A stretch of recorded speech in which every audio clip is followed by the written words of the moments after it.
fucking have a bad opinion about it. We're not fucking friends anymore. Man. All right. Golden Globe for Best Actor, you think it's just bad or something? And I know those things are kind of subjective, by the way, but still. Don't tell me you value my opinion when I can tell you're going to give you a bad opinion about Arbitrage. Okay? Don't lie to me. Yeah, Arbitrage was your suggestion, so... Richard Gere, Susan Sarandon, Tim Roth, Brit Marling, some interesting actors. Richard Gere claimed the Golden Globe for Best Actor for this. It was an indie, but did fairly well. Yeah, so what do you think? No surprises on the Golden Globe. This, for me, was one of the best performances I've seen in a long time. And this movie came out in 2012. Okay, good. You make it seem like you're not going to like it or something. I did. I enjoyed it. For me, I mean, looking at the whole movie, I just finished it 30 minutes ago. I'm still processing just his performance and how nuanced it was, and how I believe he's mid 60s, early 60s. He is so fucking charming. And this character, I feel like, was tailor-made for Richard Gere. And I don't know if he was kind of the only person in the running for this role. I can't imagine anyone else doing a better job. But he fucking knocked it out of the park. It was really engaging. And the fact that you have a suspense thriller, pretty much all dialogue. There aren't many actors who can hold an audience's attention in sort of a structured film like this. And he really satisfied everything for me. And the story was good. It was engaging. I wasn't blown away by everything, but it was Richard Gere's movie. And without him delivering this performance, it would have been okay, I think. Jarecki, I don't know too much about him. I know that his credential list isn't too long for some reason, but he's obviously a very talented director. I believe he went to NYU. He seems like a younger guy. But it was fantastic. And everybody else, all the supporting cast, they were phenomenal too.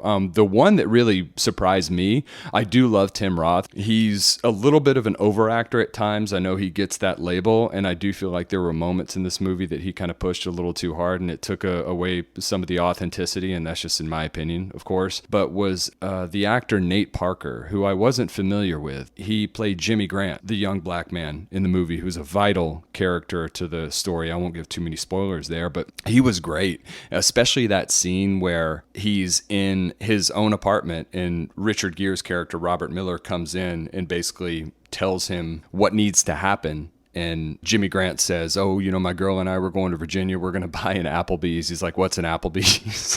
Which is a funny scene. But just his emotion through that scene was flawless. He was great. And he was in a remake of Birth of a Nation in 2016, which I guess kind of flew under the radar because I don't remember ever hearing about that being released. Maybe we'll get on that one. But yes, back to my long-winded response. Richard Gere owned this movie. It's worth watching simply for his performance. Well, I got to say a lot. I actually should have jumped in a few points because it's funny. As you're talking, I'm looking things. One, for everyone, I was wrong. Sorry. He was nominated for Best Performance. It was Daniel Day-Lewis for Lincoln, Richard Gere for Arbitrage, John Hawkes for The Sessions, that Joaquin Phoenix for The Master, and Denzel Washington for Flight. Okay, so let me guess who won. Let me guess who won. Can I? I just said it. Go ahead. Oh, I didn't hear you. Yeah, it's got to be Daniel Day-Lewis, right? Daniel Day-Lewis won for Best Performance. Okay. I feel like anytime he's nominated, he's not going to lose. I haven't seen Lincoln, but I would put Gere. Oh my God, now I want to see Lincoln because I want to kind of compare the two. But yeah, Gere, he was phenomenal here. Yeah, and then Nate Parker, as I'm reading him, I see he went to the University of Oklahoma, which is interesting. Did he really? After transferring to the University of Oklahoma, he graduated in 2002. Fucking A, that's crazy. Okay. Yeah. Good for him, man. That makes me incredibly jealous, but okay. The film was ultimately unsuccessful, this is another note, in the writers after rape allegations for Parkus. I have certain opinions about this. It was from apparently 99. I'm not getting into that, but that's a great way to destroy someone's movie. Yeah. Anyway, let's talk about a couple things you said. Yes, first of all, the scene, exactly, when Nate Parker is in the apartment and he starts crying subtly, and his Hispanic girlfriend, who's really cute, by the way, puts her arms around him. Great performance from him. And he does it good because I've heard him talk before, like it or not, the role he's supposed to play is kind of the thug reformed. He did his thug parts well. He seemed kind of ghetto, but still learned from his lessons. So he did a good job. It was nuanced. He did a great job. Yeah. Brit Marling is my girl. I saw her in a little unknown indie called Another Earth, which had the concept of there was another Earth that suddenly appeared out of nowhere, and people are looking at it, and it's actually a complete copy of our Earth. And she does something terrible. I don't want to give the movie away. It's actually the first scene. She does something terrible, and the whole concept is, what if you had another version of you that could have a different life, right? But she was the star of that. Brit Marling was, which is his daughter in Arbitrage. I think she's great. And I got to say, because what else did you say? That Richard Gere is made for him. You're right. And then, yeah, Tim Roth, good point, too. I like Tim Roth a lot. This is just my read. I bet if you meet that guy in person, I bet he's a slightly aggressive person at times. He seems to carry that, like the kind of guy where like he gets drunk and he passes you on the back, but he passes a bit too hard. And you're right, because he almost crosses a line in here in a few of these, but it carries pretty well. Yeah. This is off subject. Tim Roth and a guy I know named Steve, who won't throw out any last names. Steve was living in Charleston, South Carolina in the mid-90s, working in Charleston, South Carolina. Tim Roth was filming a movie there. His buddy, Robert Downey Jr., and Steve became friends with Tim Roth and Robert Downey Jr. at the local bar.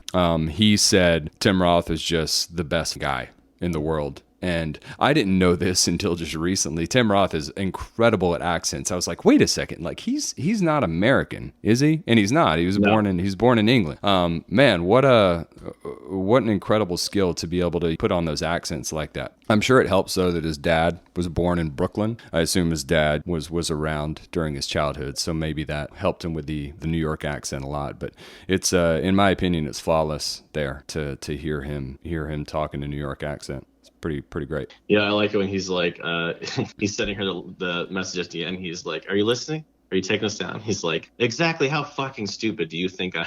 Yeah. From top to bottom, all the performances are really good. Leticia Costa, was she a Victoria's Secret model back in the day? I don't know. I think I remember seeing her like when I would sneak my mom's magazines and do the whole thing. She was clearly, Victoria's Secret Angel from 98 to 2000. That sounds about right. Yep. Which is funny because she got the buck teeth thing, which I can't get past. Well, you don't smile in Victoria's Secret, and it's funny you say that. You know, I hate to get nitpicky with physical features on people and stuff like that. I think it's messed up. But her teeth were glaring in this movie to me. But considering the fact that she had the modeling background, I thought her performance was good. It was believable. Well, she played a coked out pretty girl that had a sugar daddy. So yeah, imagine that. Accurate. Huge stretch there. Yeah. So I thought it was bold of the director to put a bunch of Bugs Bunny pictures behind her to really accentuate her teeth. It was a bold choice. Did that really happen? I missed that. Okay. Well, good one. Let's go back to, I want to touch base on the themes here. Because this, for me at least, seeing a character like Robert Miller navigate this little web that he's kind of created for himself makes me think about present day and the people in power and these sorts of things that happen. I think it's just a really interesting character study, how we just gravitate towards people like this, and we know they're not good. They're charming, but they do terrible things sometimes, but still they figure out a way to weasel themselves out of these situations. What do you think about this? Do you think it's pretty relevant, or do you think it's accurate to people in power and how they can kind of manipulate systems? Yeah, it harkens to the 2008 crash where people got bonuses for destroying the world economy. Yeah. These are the type of people that did this, and they're embedded and insulated by this bulwark of lawyers and lobbyists that kind of get them away with things. And that's why Tim Roth takes the risk, because he's like, I'm going to catch one for once, right? Mm-hmm.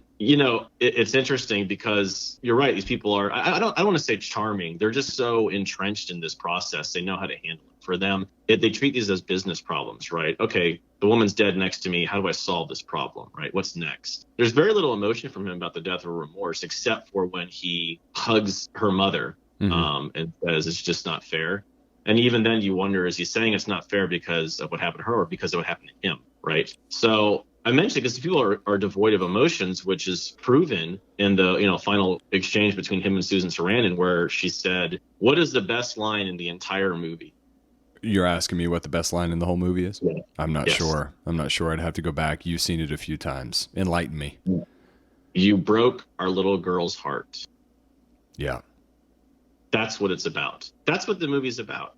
And then it ends with, she says that she wasn't like us. Their daughter was not like those two, Susan Sarandon and him. They both had this facade of a life. She knew he was cheating on her regularly, right? And she let it happen. And he knew, like, he, did nefarious things to get where he was. But that's just the way they carry on, as if it's normal. That's how these people operate. They're borderline sociopaths. They don't have ideas like remorse or whatever, except in that moment. That's what Susan Sarandon, that's why she's so willing to destroy his life, because they at least made this one child who was pure and innocent and now no longer is, because you broke your little girl's heart forever.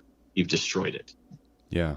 Love that line. You're right. And the daughter, she was heartbroken when she realized that you could tell that scene they had in the park was tremendous. But yeah, I mean, his character is morally deficient. And one could argue that in present day, the crumbling of society stems from people with power with an almost disposable moral compass. I don't know if you would agree with that or not. That's kind of how I see it. Oh, absolutely. That's why I said sociopath. For them, it's surviving. It's like, I'm making this up, but I guess I'm not. Like, okay, you just committed involuntary manslaughter. You have a falsely propped up corporate acquisition you're trying to do.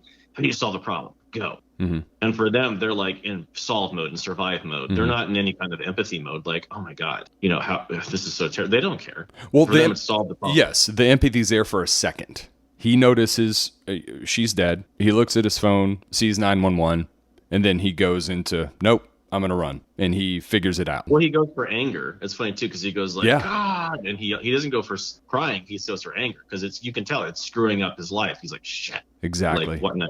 Yeah, I'm caught. Like, how the fuck do I get out of this? Exactly. Yeah, I mean, there are a lot of charming people in power, but when it comes down to it, I'd say in confidence that many could be labeled as morally duplicitous. And this guy, Robert Miller's no exception. But it was really interesting to watch him, and it's interesting to kind of, in a weird way, pull for him to get out of certain situations. You know what I mean? Yeah, you do start wanting him to kind of get away with it a little. It's tough because you brought up the point of people in power now, and so it's even harder the older I get to watch it and see that these are these people. And so, dude, totally. Yes, 100%. I was going to say the exact same thing. Sorry to interrupt. I was thinking back. If I had seen this movie 10, 12 years ago, I would have been pulling for him more and more for whatever reason. But now I wanted him to keep going because I was so entertained, but I ultimately was very unsatisfied that he didn't get caught. Yeah. Yet. Well, and the good thing I guess one thing I can argue why he didn't get caught or why it's okay he didn't get caught is because he has to live on knowing he broke his daughter's heart. I think that's the one thing that actually somewhat come through a bit. Mm-hmm. Maybe not. Maybe Susan Sarandon did, but he did ruin his life. And so you get some satisfaction. I'll give a better example. You hear about all these like gangsters and thugs that get all the hottest girls and the best cars and the best everything, but they're gangsters, right? And you think, man, why do they get a good life and then they die and then move on? Like, why do they get a good life? I don't think they do.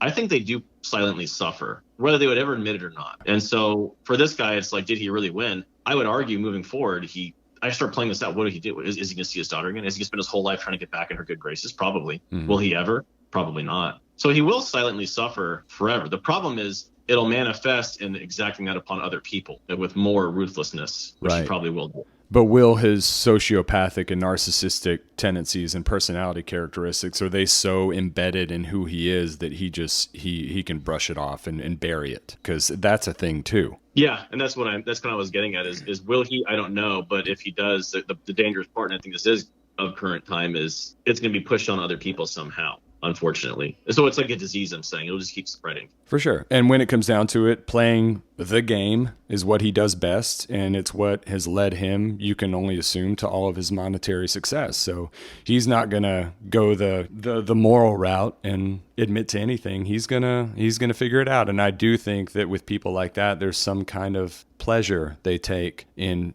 figuring out how to navigate the system. Yeah, because they feel like they're crafty enough, and that's what bothers me too. It's interesting. I won't get into more politics stuff, but I'll give you one it is a while ago, and it matters. Do you remember like they were investigating like I think Hillary Clinton and Trump or whatever, and then you find out the person investigating it was like really scumbaggy and cheating on his wife and saying, "Don't worry, we're going to get Trump," and we have a perfect way to. He was saying much stuff, and he got put up before a congressional committee, and he had, again, these text messages are leaked. He's cheating on his wife. The other girl he's cheating on her husband. They're really just nefarious people. And you can see in some of the interviews when he's talking, he gets away with it, by the way. He gets like a slap on the wrist, basically. I think they like fired him, but it's not he should be like in prison. I can tell just by his body language and his face, he was happy that he craftily got away with it. And it bothers me because you could tell for those people that they're like, yes, I was right on the razor's edge of it, but I got away with it. And I think they do congratulate them, or self-congratulatory enough to say, and I know how to do it. And like they get some kind of like thrill out of it. This is complete conjecture, but I could see that. Yeah. And the it's exposing the power structure in this country and how the discrepancy and the gap just continues to widen, because when the detective is trying to talk to the wife and even Gere's character, it's obviously more challenging. But as far as Jimmy Grant, the character played by Nate Parker, you know, the detective just comes over, basically barges right, or no, they get him into the car or something like that. It's much more invasive. It's almost like threatening him with arrest. I know he had a prior felony, but still, you see a lot of that. And it's frustrating to see people in power with a lot of money get away with things they shouldn't. And it happens all the time. Well, and one thing, I agree. And one thing to bring it back more to like the movie's credentials, I told you the opening scene, which actually I was wrong. It wasn't the first 30 seconds. It's the first 2 minutes or so. The soundtrack. What did you think? I loved it. It was subtle. Yeah.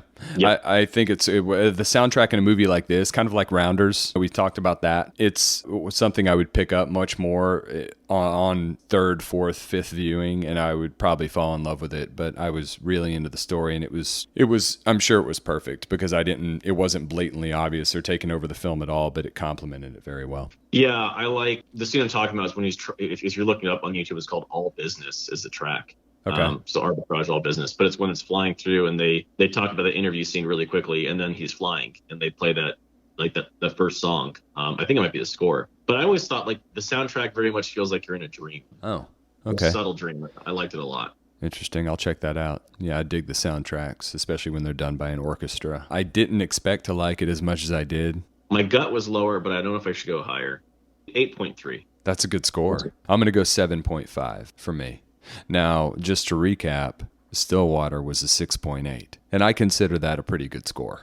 I think there's a joke about that. If you want to play Richard Gere, just be the solemn businessman, haha. I don't care if he's even typecast. He did this role like almost like Hugh Laurie did in House. It was made for him, and he did it extremely well. To balance that charm, not many actors can do that. And I assume he's 75-80% screen time here. He's on the screen almost the entire movie. Good point. You're right. Yeah, there's almost no scenes where you're not watching him. Yeah, a true pro, no doubt. Hamsters aside. Well, alrighty. No. We need a better outro.